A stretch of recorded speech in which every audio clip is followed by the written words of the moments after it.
প্রিয় শিক্ষার্থী বন্ধুরা, তোমরা এখানে দেখতে পাচ্ছ একটি, দুইটি, তিনটি সাধারণ জাবেদায় ভুল হয়েছে।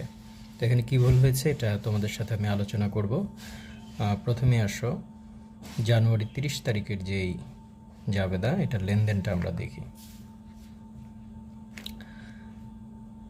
এখানে দেখো, জানুয়ারি 30 তারিখে ফারুককে পূর্ণ নিষ্পত্তিতে 9,000 টাকা দেওয়া হলো। অর্থাৎ ফারুক হচ্ছে পাওনাদার, যাকে 9,000 টাকা দেওয়া হলো।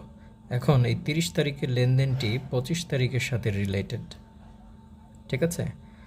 25 তারিখে ফারুকের নিকট হতে পণ্য ক্রয় 10,000, অর্থাৎ আমি ফারুকের নিকট থেকে 10,000 টাকার পণ্য ক্রয় করেছিলাম। আর যখন 30 তারিখে তাকে টাকা পরিশোধ করব, তখন আমি তাকে 9,000 টাকা দিয়েছি। অর্থাৎ এখানে 10,000 আর 9,000-এর মাঝখানে যে 1,000 আছে, এটা আমি তার কাছ থেকে বাট্টা পেয়েছি। তো এই ধরনের লেনদেনগুলোতে অধিকাংশ শিক্ষার্থীরা যে ভুলটা করে, যে বাট্টার কথাটা নিয়ে আসে না। এখানে আলাদা করে বাট্টা হিসাব আসবে। মনে রাখবে, যখন তুমি কোনো দেনাদার এর থেকে টাকা আদায় করবে অথবা কোনো পাওনাদারকে টাকা পরিশোধ করবে, তখন সেখানে যদি বাট্টা থাকে, সেই বাট্টা জাবেদায় আনতে হবে।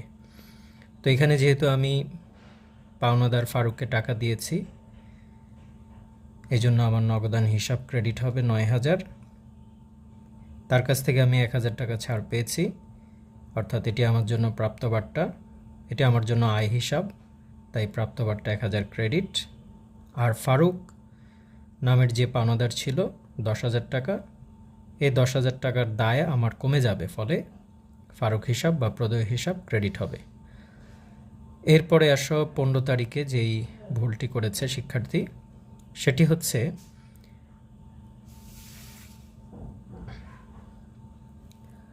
আন্তঃফেরত নামে একটি লেনদেন রয়েছে। আন্তঃফেরত মানে হচ্ছে বিক্রয় ফেরত, অর্থাৎ বিক্রয়কৃত পণ্য ফেরত এসেছে।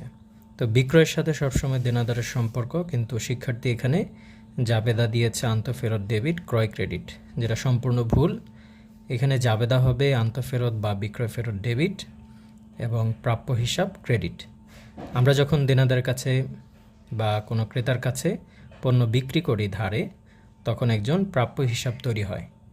কিন্তু যখন সে উক্ত পণ্য আবার ফেরত পাঠায়, তখন প্রাপ্য হিসাব কমে যায়, ফলে প্রাপ্য হিসাবকে ক্রেডিট করতে হবে।